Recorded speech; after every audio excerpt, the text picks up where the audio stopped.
말씀은 누가복음 4장 18절로 19절에 있는 말씀을 통해서 그리스도를 본받는 일을 하라라는 제목으로 말씀을 나누기를 원합니다.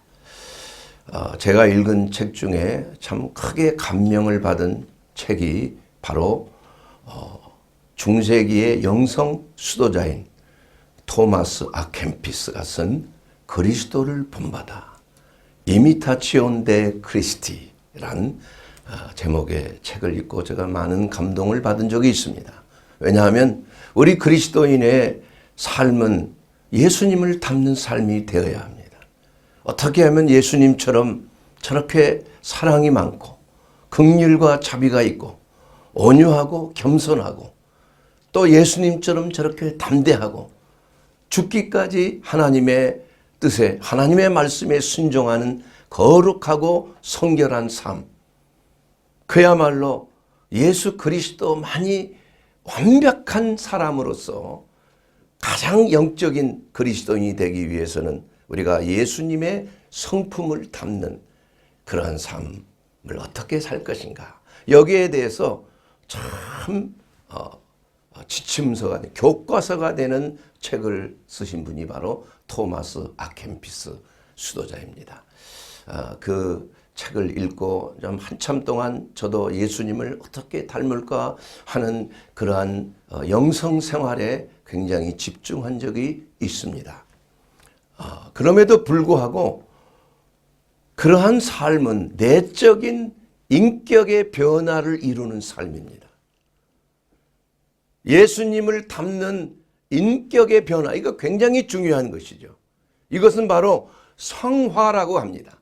우리가 예수 그리스도를 주로 입으로 시인하고 또 마음으로 믿어 의에 이르고 입으로 시인하여 구원에 이르고 나서 거듭나게 되는 것입니다.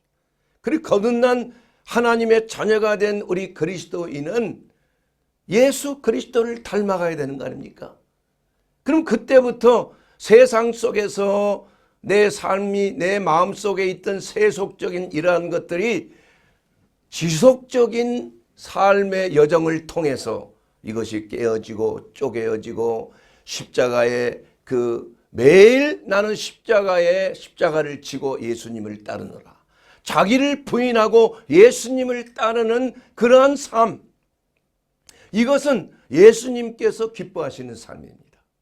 또한 동시에 우리의 인격이 예수님을 닮기 때문에 우리가 주님 앞에 섰을 때 예수님과 누가 더 가까이 사느냐, 누가 더 가까이 있느냐, 그 사람의 영적인 상태에 따라서 얼마나 많이 성화가 되어 있느냐, 영적인 깊이와 영적인 영성의 그러한 크기에 따라서 예수님과 가까운 곳에 거하는, 어떤 자들은 예수님 좌우편에 거하는 사람도 있고 예수님과 가까이 천국에서 거하는 위치를 결정하는 것이 바로 내면적인 그리스도를 닮는 삶인 것이에요. 그러나 또 중요한 것이 한 가지가 있습니다. 오늘의 주제가 그래요.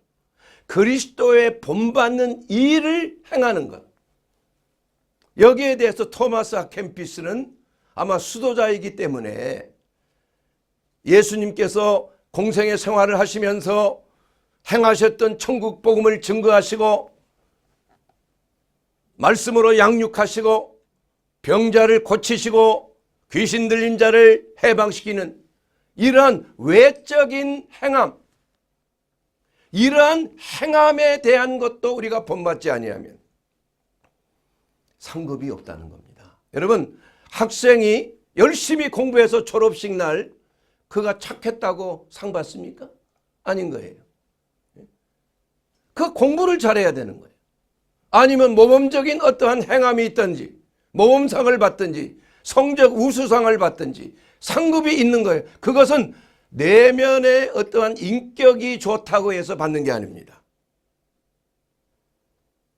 그러나 더 중요한 것은 뭐냐? 우리가 졸업식 날 상급을 받는다는 그런 영광을 우리가 얻기 위해서는 예수님께서 행하셨던 그 일을 행하는 거예요. 내면을 본받는 건 당연한 것입니다. 우리는 성화의 과정을 통해서 성령의 열매를 맺어야 되는 거예요. 사랑과 희락과 화평과 충성과 온유와 절제와 자비와 양성, 이러한 모든 것들이 우리가 인격으로 우리가 주님 앞에 섰을 때 나타나는 거, 이거 중요한 것입니다. 그러나 또한 중요한 것은 상급을 따라 면류관을 받고, 영광의 면류관을 받고, 생명의 면류관을 받고, 기쁨의 면류관을 받고, 썩지 아니할 면류관을 받고, 이러한 면류관에는 행함이 따르는 것입니다. 예수님께서 우리에게 분부하셨던 그러한 그 사역, 그 행함을 어떻게 했느냐, 얼마나 많은 일을 했고 성과가 있고 하는 것도 중요한 것이에요. 나태하고 게으른, 악하고 게으른 종아, 달란트의 비유를 통해서 우리는 그것을 알 수가 있는 거 아니겠습니까, 여러분? 한 달란트 준 자는 2달란트, 2달란트 준 자는 5달란트, 그러나 1달란트 받은 자는 1달란트 남기지 아니하고 말이야. 땅속에 숨었다가 예수님께 오시면 그대로 드렸다. 귀한 것이니까. 아닌 거예요. 이 악하고 게으른 종이라고 그랬어요. 있는 것도 빼앗아서 5달란트를 가지고 10달란트 만든 자에게 주는 겁니다. 좀 어떻게 보면 불공평한 것 같지만은, 그러나 이 말씀을 통해서 우리는 그리스도께서 우리에게 분부하신 그 행함이라고 하는 그 행적을 중요하게, 왜냐하면 예수님의 심판대에서는 그 사람이 얼마나 인격적으로 훌륭한가를 판단하는 것이 아니에요. 그가 선악간에 몸으로 행한 것을 따라 받으려 함이라. 여러분, 우리는 하나님의 자녀로서 거듭났습니다. 그리스도를 닮기를 원하는 것입니다. 여러분, 어린 아이가 가만히 보면은 부모의 성격을 그대로 닮아요. 성품을 닮습니다. 왜냐하면 그 DNA가 그에게 그만큼 그대로 전수되는 거 아니에요? 엄마에게서 반, 아빠에게서 반 아닙니까? 할아버지, 할머니, 양 4분의 할머니, 할아버지에서 25%씩 받는 거 아니에요? 쭉쭉 올라가면은 다 뭐 1%, 뭐 10% 이렇게 되는 거 아니에요? 다 유전자를 받는 거 아닙니까? 그러면 그 유전자대로 그렇게 되는 것이 성격도 닮고 외모도 닮아요. 그걸 보고 내 아들이 맞구나. 그거 DNA 따로 뭐 양자, 친자 확인 검사 안 해도, 근데 이상한데 나를 닮은 것이 하나도 없네. 그러면 의심이 되는 거 아니에요. 혹시 아빠가 다른가? 엄마가 혹시 다른 거 아닌가? 그래서 친자 확인 소송들이 많이 일어나는 이유 아닙니까? 왜냐하면 닮지 않았기 때문에 그런 거. 닮지 않아. 우리가 하나님의 자녀로서 우리가 거듭났다면 이제는 그리스도의 DNA, 우리의 맏형 되시는 예수 그리스도, 하나님의 성자 하나님인 예수 그리스도를 우리가 닮는 것은 당연한 것입니다.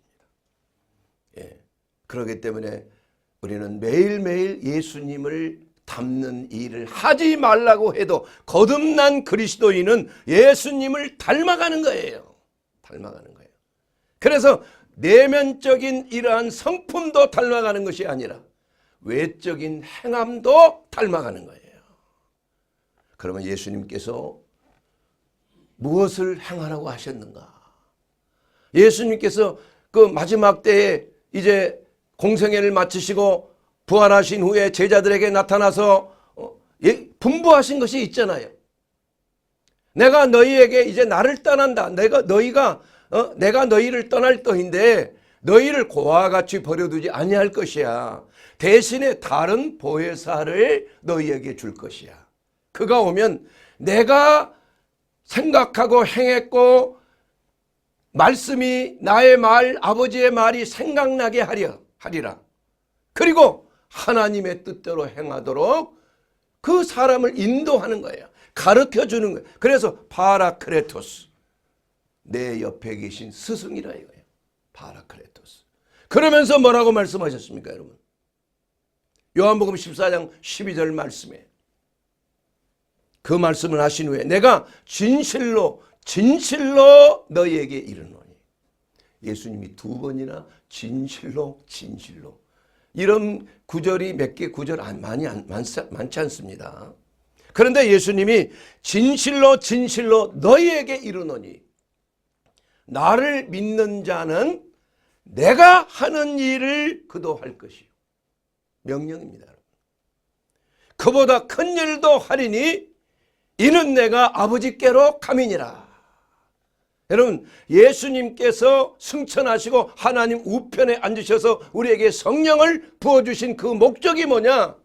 예수님이 하시던 일을 주님이 오시는 그날까지 완성하기 위해서 우리에게 성령을 부어주시는 거예요.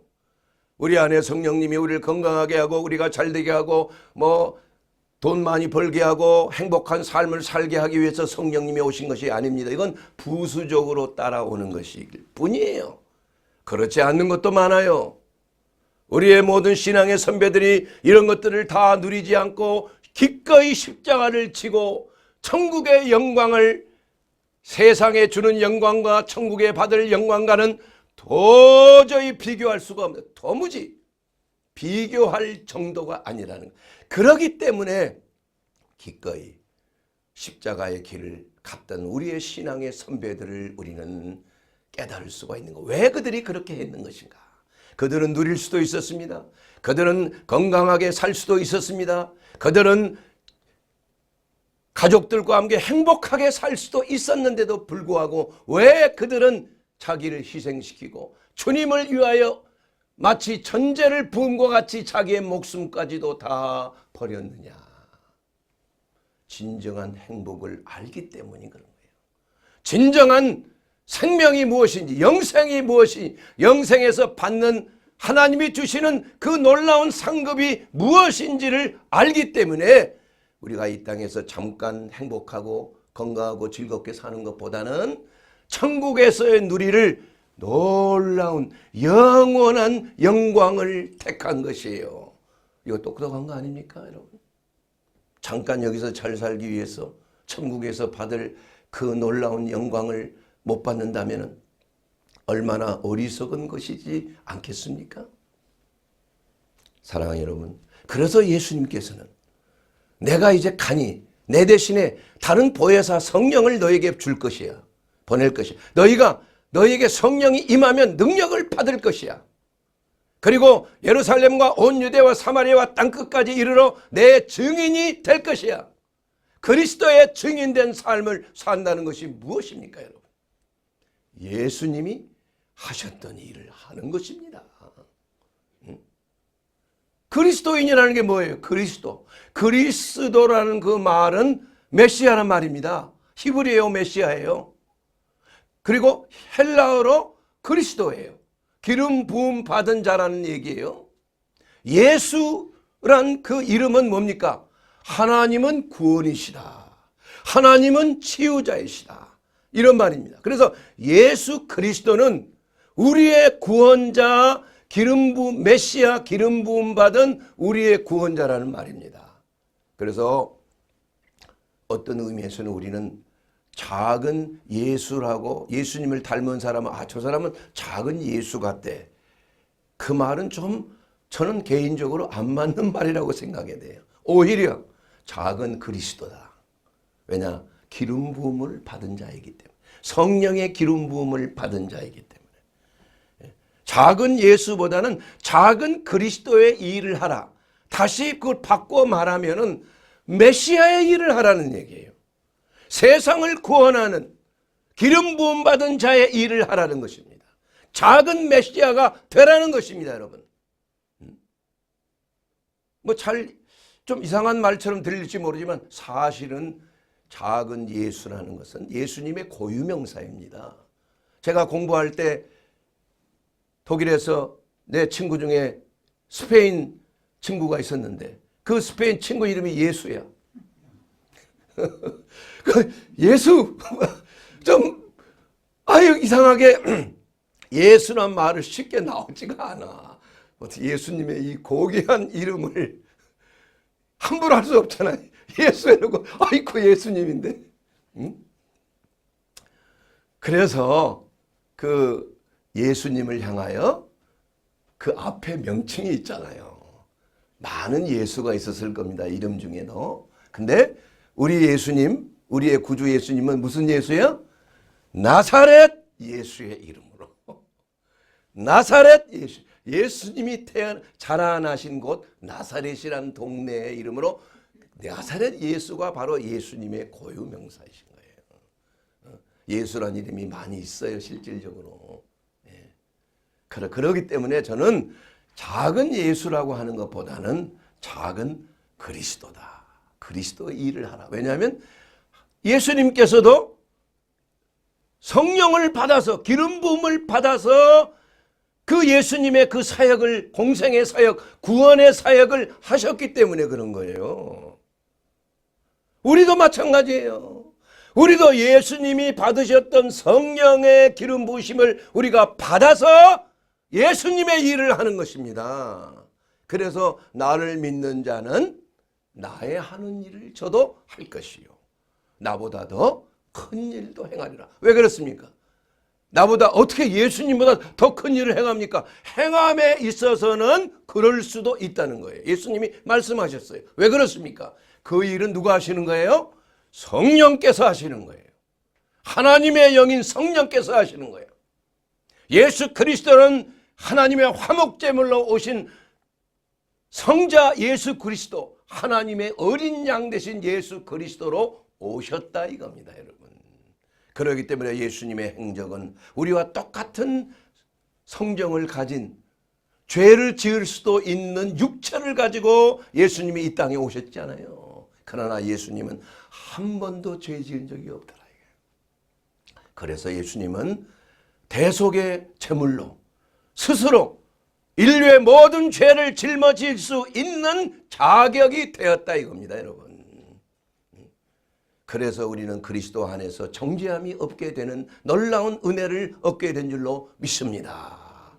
그러므로 우리는 우리가 예수 그리스도의 대속의 죽음으로 말미암아 핏값을 지불하고 우리를 사신 것이기 때문에 베드로전서 1장 18절에 있는 그 말씀대로 너희가 알거니와 너희 조상으로부터 유전된 행실에서 대속함을 받은 것은 은이나 금같이 없어질 것으로 된 것이 아니요 오직 흠없고 점없는 어린 양 같은 그리스도의 보배로운 피로 된 것이니라.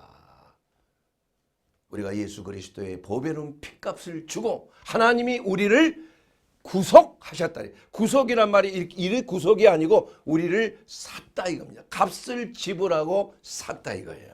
그래서 너희는 너희 것이 아니라 바로 내 것이라. 그래서 성령의 인을 치시는 거 아니에요. 어디에 인을 치실까요? 저는 개인적으로 이마에 777 성령의 인을 친다는 거예요. 왜냐하면 마귀의 그 인을 받은 사람은 666을 이마에 쳤다고 한 것처럼 우리는 성령의 도장을 받았기 때문에 그 이마에 777의 도장을 받았지 않나 이렇게 생각을 할 수가 있는 것입니다. 사랑하는 여러분, 우리는 오늘 이 말씀 제목대로 작은 그리스도인으로서 그리스도로서 우리가 그 일을 하는 것, 이건 무슨 일을 하는 것입니까? 예수님께서 하셨던 일을 너희도 하라 그랬다 이거예요. 하라. 그럼 그 일이 도대체 뭔 일입니까, 여러분? 오늘 본문 말씀에 있는 그 말씀이에요. 예? 하나님께서 나사렛 예수에게 성령과 능력을 기름 붓듯 하셨음에 저가 두루다니며 착한 일을 행하시고 마귀에 눌린 모든 자를 고치셨습니다. 또한 누가복음 4장 18절 주의 성령이 내게 임하셨으니 이는 가난한 자에게 복음을 전하고 내게 기름을 부으시고 포로된 자에게 자유를 눈먼 자에게 다시 보게 함을 전파하며 눌린 자를 자유케 하고 주의 은혜의 해를 전파하게 하려 하심이라. 예수님의 그 사역은 은혜의 해를 전파하는 것입니다.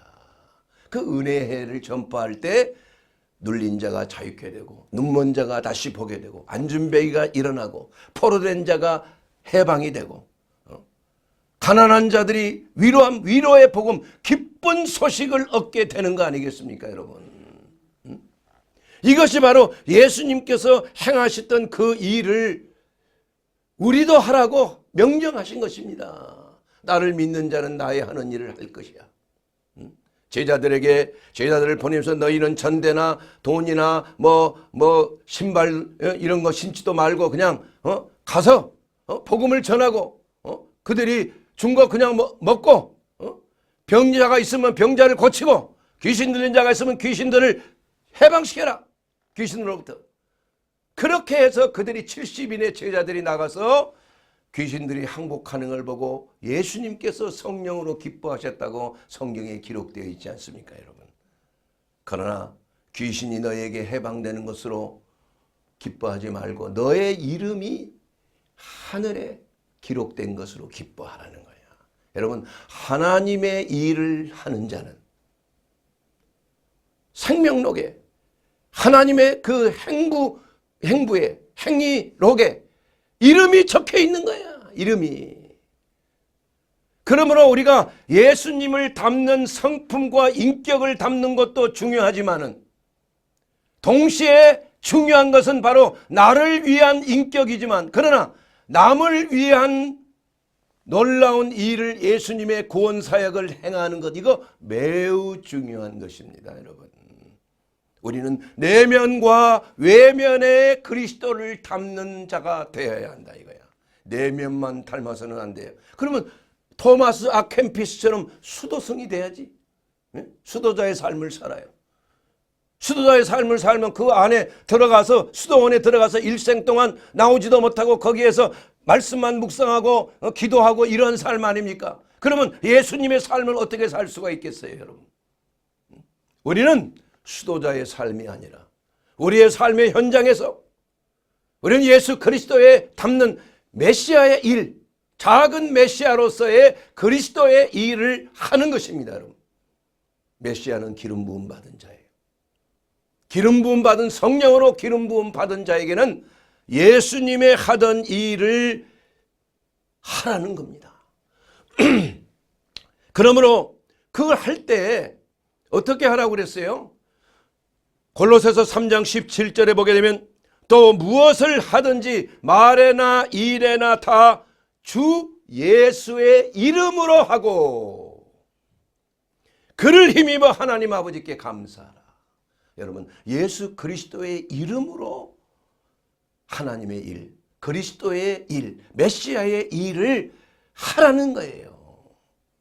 예수님은 사탄의 머리를 밟으시고 십자가에 부활하시고 부활하심으로 몸으로 부활하심을 하며 사탄의 머리를 밟고 승리하셨어요. 그러나 그것이 끝난 게 아니란 얘기예요.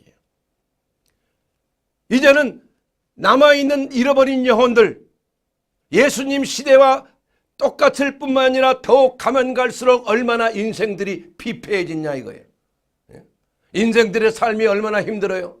가난하고 헐벗고 영적으로 정말 말할 수 없는 세속적인 방탕하고 음란한 삶을 통하여 그들이 이 세상에 살면서 무슨 희망이 있냐 이거예요, 여러분. 그렇기 때문에 예수님은 우리에게 승천하시고 성령을 우리에게 부어주신 거 아니에요. 성령 받은 그리스도인은 조용히 수도사의 삶을 사는 것이 옳습니까? 아니에요.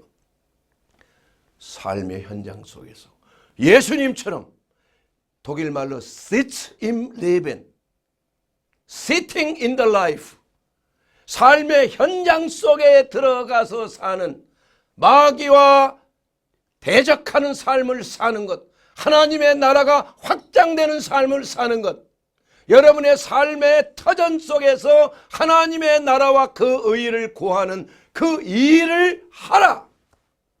일을 해야 되는 것이 그리스도의 증인된 삶을 살아야 되는 거예요. 예수님의 이름으로 말씀 복음을 전하는 삶을 살아야 돼. 그리스도의 증인된 삶을 사는 것입니다. 그래서 저는 이 일을 하는 거예요. 성경을 묵상하고 또 묵상해 보면은 병자를 고치는 의사로서 예수님을 만나고 성령을 받았어요.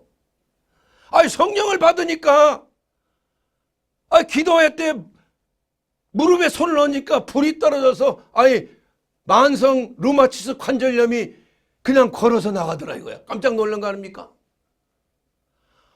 기도하는데, 성령을 받고 기도하는데 귀신 들린 자가 뭐 이상한 행동을 하려 나도 모르게 20대 때 손을 얹고 나도 모르게 기도하니까 입이 이만큼 벌어지면서 귀신이 나가는 걸 보여요. 모든 성도들이 다 보고 놀래. 나도 놀래고. 이게 도대체 뭔가? 이게 예수님이 하셨던 일이구나.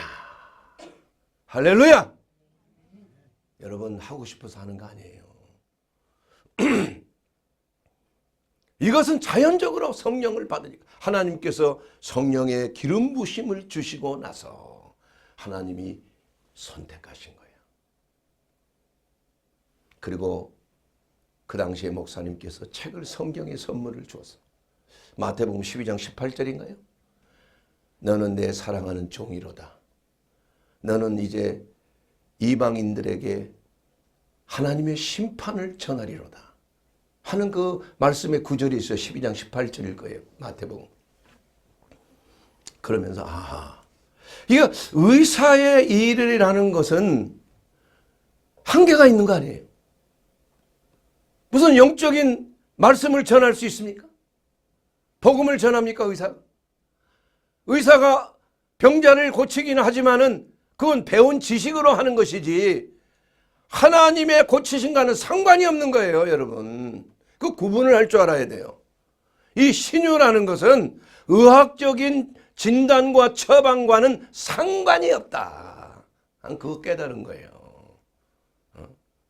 그래서 비중을 따져보니까 의사가 되는 것보다는 목사 안수 받고 신유의 능력을 행하고 병자를 고치고 귀신 들린 자를 해방시키는 예수님의 사역이 더 가깝구나. 그렇게 해서 의학 공부를 포기한다고 그랬어요. 그렇지 않습니까, 여러분? 많은 의사들이 예수님 만나고 소명을 받으면 병원도 그냥 두고 그냥 선교사로 나가는 그 내 동료들이 꽤 있어요. 물론 거기 가서도 뭐 의사 일을 뭐 하는 경우도 있지만은, 그러나 하나님께서 부르신 것은 인간의 전인을 치유하는 것이다. 전인을. 영과 혼과 몸을 흠없이 치료하는 거예요. 요한복음 7장 23절 말씀대로 내가 이 사람의 전신을 치료한 것으로 왜 노여하느냐. 38년 된 병자를 치료했다고 말이야. 바리새인들이 막 나무라는 거 아니야. 안식일 날. 그래서 그 전신이라는 것은 전인이란 말이에요. Healing the whole man. 홀론 안트로폰 휘기예스. 내가 이 사람의 전인을 치유했다는 거예요. 이건 예수님께서 전인 치유 사역의 아주 시작이에요. 시작. 전인 치유 사역자인 거예요. 영과 혼과 몸이에요. 보니까 네가 의사가 아니고 목사만 됐다면은 또 육신의 이러한 문제, 이러한 그런 하나님께서 이 모든 것을 초자연적으로 하는 게 아니잖아요, 여러분. 우리가 몸을 가지고 이 땅에 살기 때문에 자연의 법칙과 이러한 물리학적인, 생물학적인, 화학적인 이러한 모든 스트레스를 우리가 자연에 맞게끔 또한 가르치는 것. 이것도 몸의 치유를 위해서 매우 중요한 것이에요, 여러분. 그저 기적적으로 하나님의 기도만 하고 신유만 한다고 해서 되는 게 아니란 얘기예요. 예수님께서도 병자를 고치고 나서 한센병, 나병 환자를 고치시고 나서 너는 가서 제사장에게 내 몸을 보이라 이거죠. 제사장이 진단하고 다 처방하고 하는 것이 제사장의 노릇 아니었어요, 그 당시에. 여러분 다른 데로 이제 화제가 돌리는 걸 제가 돌리겠습니다. 오늘 주제는 예수님의 일을 하라는 거예요. 그리스도의 일을 너희도 하라. 메시아의 일을 하라. 어떻게 감히 메시아의 일을 합니까? 어떻게 그리스도의 일을 합니까? 그렇다면 성령이 필요 없는 거예요. 여러분 우리가 왜 성령 받고 왜 구원받아서 그리스도의 증인된 삶을 사는 목적이 무엇입니까, 여러분? 그저 행복하게 잘 살다가 천국 가기 위해서입니까? 아니죠. 하나님의 전신갑주를 입고 위로부터 내려온 성령의 능력을 받고 예수님께서 하셨던 그 일을 하기 위해서 우리는 오늘도 우리의 삶의 터전 속에서 귀신을 내쫓고 병자를 고치고 아이들에게 복음을 전하고 하나님의 말씀을 주야로 가르치는 거예요. 그래서 여러분, 메시아의 일을 한다는 것은 첫째로 중요한 것이 무엇입니까? 하나님의 천국 복음을 전하는 것입니다. 전하는 거예요. 이것은 꼭 뭐 목회자만 이렇게 하라는 것이 아니에요. 여러분, 실질적으로 세상에 나가서 이렇게 복음을 전하는 것은 평신도들이 하는 거예요. 그냥 여러분의 지체가 하는 거예요. 그리고 양이 양을 낳지 목자가 양을 낳습니까? 아닌 거예요. 양무리들이 자기 양을 낳는 거예요. 태신자. 전도하라는 얘기 아니에요. 천국 복음을 증거하는 얘기 아니에요. 그래서 그리스도의 증인된 삶을 사는 목적이 바로 거기에 있는 것 아니겠습니까? 자, 여러분, 천국 복음이라는 것은 무엇을 말합니까, 여러분? 여러분, 복음이 뭡니까? 여러분이 복음을 전하라고 할 때 그 복음이 뭔지 아십니까? 복음이란 말은 유앙겔리조란 말이에요. 유앙겔리조란 말은 good news, 기쁜 소식이에요. 아름다운 소식이라 이겁니다. 그럼 그 아름다운 소식이 어디에서 유래됐는가? 로마 시대 때 로마 군대가 전쟁에 나가서 대승을 거뒀어요.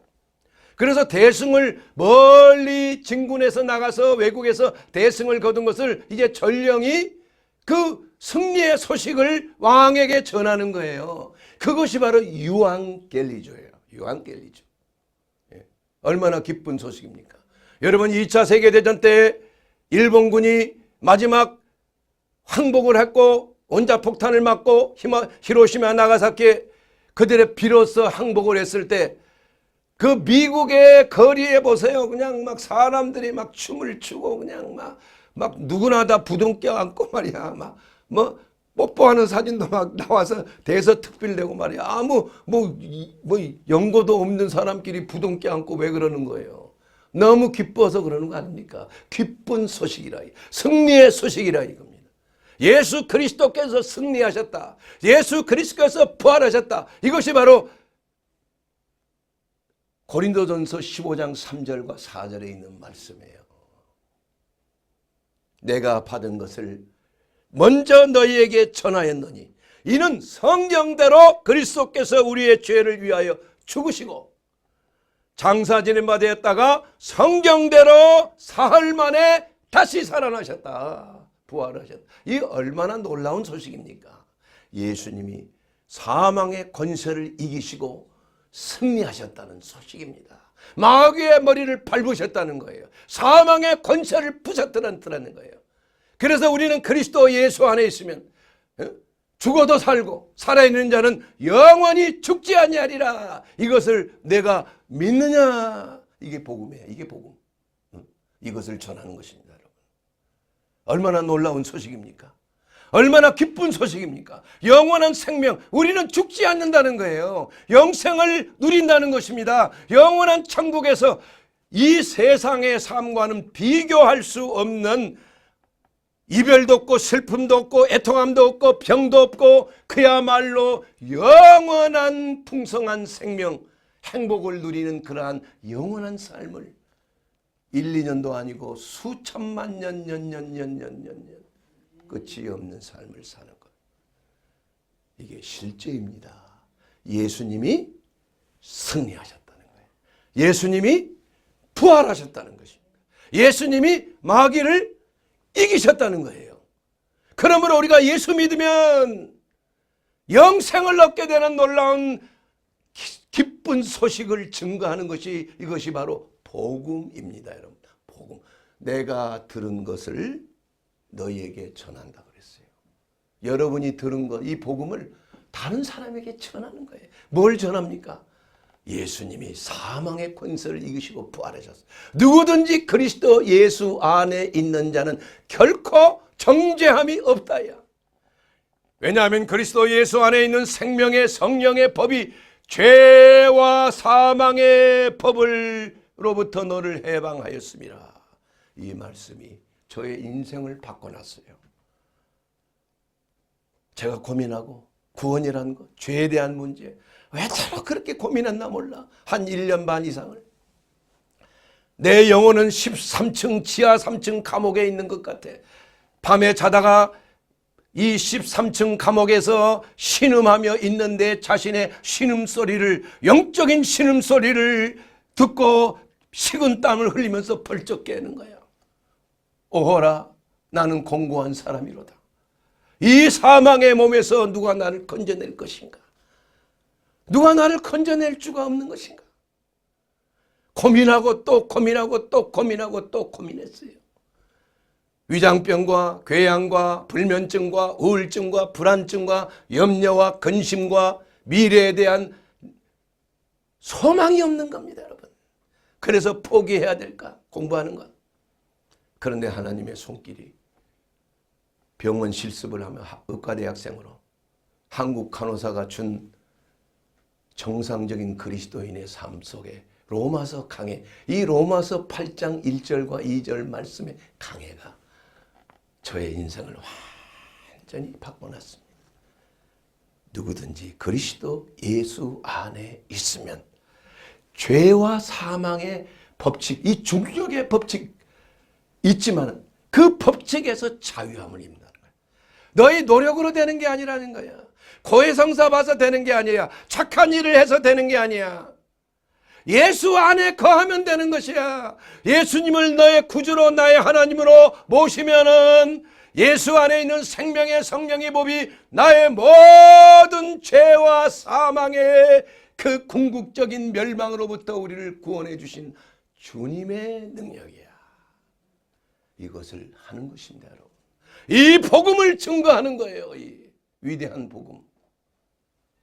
저와 여러분을 건지신 그 복음을 증거하는 것입니다. 사랑하는 여러분, 그리스도의 일을 합시다. 메시아의 일을 합시다. 나를 믿는 자는 나의 일을 저도 할 것이라고 명령하셨습니다. 두 번째로 말씀으로 양육하는 일을 하는 것입니다. 예수님은 선한 목자이십니다. 요한복음 10장 11절 말씀에 나는 선한 목자라. 선한 목자는 양들을 위하여 목숨을 버렸어요. 예수님은 주님의 몸된 교회를 위해서 잃어버린 영혼들을 구원하기 위해서 자기 자신의 목숨을 버렸다 이거. 베드로가 예수님을 3번이나 부인했잖아요. 예수님이 십자가를 지러 나가실 때 자기 예수님을 3번이나 부인해서 예수님이 매우 섭섭해 하셨어요. 그래서 예수님이 부활하신 후에 베드로에게 바요나 시몬아, 네가 나를 사랑하냐? 네, 내가 주님을 사랑하는 줄 주께서 아시나이다. 필레오로 사랑하, 필레오. 그냥 우정적인 것. 예수님 사랑하는 거야. 그러나 예수님은 사랑을 아가페, 무조건적인 사랑으로 나를 사랑하느냐? 3번이나 물어봤어. 내가 주를 사랑합니다. 필레오로 사랑하느냐? 예수님의 마음에 안 차는 거야. 예수님이 뭐라고 말씀해요? 내 양을 먹이라. 두 번째 또 예수님께서 아가페로 나를 사랑하느냐? 또 필레오로 주님을 사랑합니다. 또 뭐라고 그랬어요? 내 양을 치라. 치라는 건 뭐 매를 때리라는 얘기 아니고 양육하라는 거. 바른 길로 치라는 거예요. 마지막 3번째로 바요나 시몬아, 네가 나를 아가페로 사랑하느냐? 그때서 베드로는 마지막 고백, 네, 내가 주님을 아가페로 무조건적인 사랑으로 사랑합니다. 그러자 예수님께서는 내 양을 먹이라. 앞뒤로 2번 먹이에요. 한 번은 치는 거예요. 치리하는 거예요. 이게 목회 사역에 아주 중요한 거예요. 먹이는 게 중요한 거예요. 사람이 먹어야 뭔가 좀 서로 어떤 동질감을 느끼잖아요. 예수님의 말씀을 여러분이 먹어야 사는 거예요. 사람이 떡으로만 살 것이 아니에요. 사람이 무슨 몇십만 원짜리 진찬을 먹어야 우리가 행복한 게 아니에요.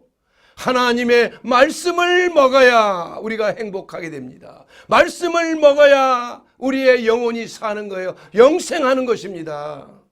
그리고 말씀을 먹을 것뿐만이 아니라 하나님의 말씀의 법대로 순종하며 사는 그 치리하시는 선한 목자 예수 그리스도의 치리함을 여러분이 순종하고 따라가야 하는 것입니다. 따라가는 것은 여러분이 하는 것이에요. 먹이는 것은 목자가 하는 것이에요. 먹이면 먹어야 되죠. 받아 먹어야 돼. 예수님이 앞장서 따라가는데 이상하게 자꾸 딴 곳으로 맛있는 거 뭐가 없나 그런 곳으로 가다가 독초를 먹어버리면 그냥 배탈 나서 잘못돼 버릴 수도 있는 거 아니에요. 아니면 양무리를 떠나서 예수님 멀리 떠나서 갔더니 처량하고 외로워 회개하고 돌아올 수 있지만 잘못하면 늑대와 사자의 밥이 될 수도 있는 거예요.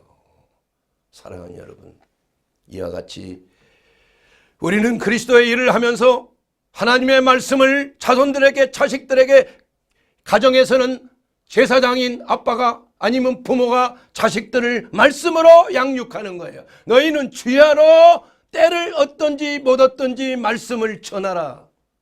너희 자녀들에게 말씀을 가르치라 이거야. 양육하라는 것입니다. 치리하라는 것입니다. 교회에서는 목회자가 치리하는 거예요. 말씀을 먹이는 겁니다.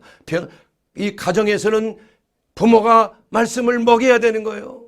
가르쳐야 되는 것입니다. 학교에는 선생님이 가르치는 거예요. 직장에서는 직장에서도 마찬가지야. 사랑하는 여러분, 성령의 기름 부음을 받은 우리 그리스도인이에요. 그리스도라는 것은 메시아를 말하는 것입니다. 기름 부음 받은 자라는 얘기예요. 그리스도인이라는 것은 기름 부음을 받은 자다. 아시겠습니까? 여러분 기름 부음을 받았으면 기름 부음 받는 일을 제발 좀 하세요. 딴 것 하지 말고 그게 우선순위 아닙니까? 천국 복음을 전하고 그리스도의 증인된 삶, 여러분의 가정에서, 여러분의 일터에서, 여러분의 교회에서 각자의 직분대로 그렇게 예수님의 일을, 그리스도의 일을 하는 것입니다. 세 번째는 병 고치는 일을 하는 거예요. 아니 병 고친 건 병원에 가지 무슨 교회에서 병을 고칩니까? 아니에요. 저는 이빨이 좀 아파도 웬만하면 기도하고는 나아요. 아니 의사 선생님인데 왜 그런 말씀을 하세요? 저는 그 좋은 걸 체험했기 때문에 그래요. 아니 기도하면 하나님이 고쳐주신다니까요. 그래서 내가 가장 가기 싫어하는 곳이 병원이야. 남은 병원에 와서 고치라고 하면. 왜냐하면 그분이 정말 예수님을 사랑하고 여호와를 경외하는 자에게는 의로운 해가 떠오른다 그랬어요. 치료하는 광선을 받으리니 그가 외양간에 나온 송아리처럼 기뻐 뛰리라. 신유의 역사예요. 초자연적인 하나님의 개입하심이에요. 하나님을 경외하는 자에게 주시는 하나님의 능력이야. 이 놀라운 능력을 아는 사람은 기도하게 됩니다. 너희가 아픈 자가 있느냐? 기도하라는 거야. 죄를 서로 고백하는 거야. 의인의 강구는 역사하는 힘이 크다 이겁니다, 여러분. 그렇다고 해서 암의 진단을 받았는데 그냥 믿습니다 하고 이렇게 기도하는 말은 아니에요. 그것은 하나님께서는 다 방법대로 먼저 병의 진단이 되면은 병원에만 갈 게 아니라 하나님 앞에 혹시 범죄한 거 있는지. 그래서 예수님은 죄 사하는 권세를 그리스도인들에게 주신 거예요. 이거 잘 들으세요, 여러분. 그 무슨 일인가? 아니 예수님만 죄를 사한다고 그랬는데 이게 무슨 말인가? 요한복음 20장 23절의 말씀에 보게 되면 너희가 누구의 죄든지 사하면 사하질 것이요 누구의 죄든지 그대로 두면 그대로 있으리라. 무슨 말인가요, 이게? 아니, 우리가 죄를 사해 줄 수 있다고요? 물론 내게 죄 지은 자를 내가 사하여 준 것 같이, 이런 말이 있죠. 주기도문 맨날 외우잖아요. 사랑하는 여러분, 이와 같이 우리가 이 죄를 사해 준다는 것은 내가 죄를 사해 주는 것이 아니고 내 안에 계신 성령께서 예수 그리스도의 이름으로 죄를 사해 주는 거예요. 내가 사할 그런 권한이 없죠. 예수님만이, 하나님만이 죄를 사해 줄 수 있는 거예요. 그러나 성령의 감동으로 소자야 내 죄 사함을 얻었느니라. 성령의 감동이에요. 성령의 능력이에요. 그것을 아는 거예요. 하나님께서 내 죄를 사해 주셨느니라 이렇게 말하는 것도 있지만 예수 그리스도의 이름으로 너희가 죄 사함을 얻었느니라. 그래서 가톨릭에서는 신부가 예수의 이름으로 고해성사 볼 때 죄 사하는 이 말씀을 통해서 그렇게 된 거예요. 예? 그러나 우리가 믿는 것은 그러한 고해성사를 믿는 것이 아니라 우리가 그리스도 안에서 각색 질병에서 눌려나고 노연하고 모든 마귀의 눌림에서 자유케 하기 위해서는 죄 사함을 받으라 이겁니다, 여러분. 그 죄 사함은 어떻게 하는 거예요? 너희가 회개함으로 죄사함을 받아. 여러분, 회개가 자동적으로 죄사해집니까? 예수님과 상관없이 죄사함이 있을 수 있습니까? 아니에요. 우리는 예수 그리스도의 이름으로 회개하는 겁니다. 고백하는 거예요. 하나님 잘못했습니다. 하나님 이러한 범죄를 저질렀습니다. 하나님의 말씀에 불순종했습니다. 예수 그리스도의 보배로운 피로 깨끗하게 하여 주시옵소서. 이렇게 하는 거예요. 또한 동시에 예수 그리스도의 이름으로 회개한 자에게 죄사함을 받을지어다 이렇게 명령할 수도 있는 거예요. 성령의 감동, 그리스도의 대언자로서의 그 말이 나오는 거예요, 여러분. 내가 하고 싶어서 하는 말이 아니에요. 그래서 이 말씀을 하시고 난 후에 그들을 향하여 숨을 내쉬며 성령을 받으라. 그들이 성령을 받은 거야. 그리고 부활하신 주님을 믿고 구원을 받은 것이에요. 그리고 마가의 다락방에 50일 만에 성령이 임한 거 아니겠습니까, 여러분? 사랑하는 여러분, 오늘 이 말씀 속에서 우리는 예수 그리스도를 믿는 그리스도인 맞습니까? 아멘? 그렇다면 그리스도의 일을 하라는 겁니다, 여러분. 왜 안 하십니까? 왜 안 하세요? 성령의 능력을 받았으면 예수님의 일을 너희도 할 것이야. 나보다 더 큰 일도 하라고 예수님이 명령하신 것입니다. 그렇기 때문에 우리는 오늘 이 말씀을 통해서 우리는 예수 그리스도를 믿는 그리스도인으로서 우리 하나님이 주신 그 놀라운 은혜와 그 성령의 역사하심을 받았기 때문에 내가 구원받은 그대로 나는 이 세상에 나가서 천국 복음을 증거하고 또한 말씀으로 양육하고 고치고 병자를 고치고 모든 눌린 자를 예수 그리스도의 이름으로 해방시키는 주의 은혜의 해가 전파됩니다. 여러분, 희년의 해 50년 만에 한 번씩 있는 그 모든 것들이 원주인에게로 돌아가는 거예요. 가나안 땅에 들어가서 그 취했던 것들이 다시 원주인에게로 돌아가는 것입니다. 오 주님, 내 집과 내 모든 토지와 내 모든 삶의 모든 지경들, 내 삶 속에 있는 모든 사업체와 내 집과 이 모든 것들이 회복되는 거예요. 우리도 예수 그리스도 안에서 희년의 해를, 은혜의 해를 전파하는 자, 바로 그리스도의 일을 하는 자가 되는 줄로 믿습니다. 여러분은 작은 그리스도인이래요. 그러면 그리스도의 일을 해야 되는 것입니다. 예수님이 하셨던 그 일을 우리는 천국 복음을 증거해서 영혼을 주께로 인도해야 되는 것이. 그렇다면 여러분은 상급이 크게 될 것입니다. 여러분 그리스도 안에서 여러분이 누리는 풍성한 생명을 영원한 천국에서 영원토록 누리게 되시기를 예수 그리스도의 이름으로 축원합니다.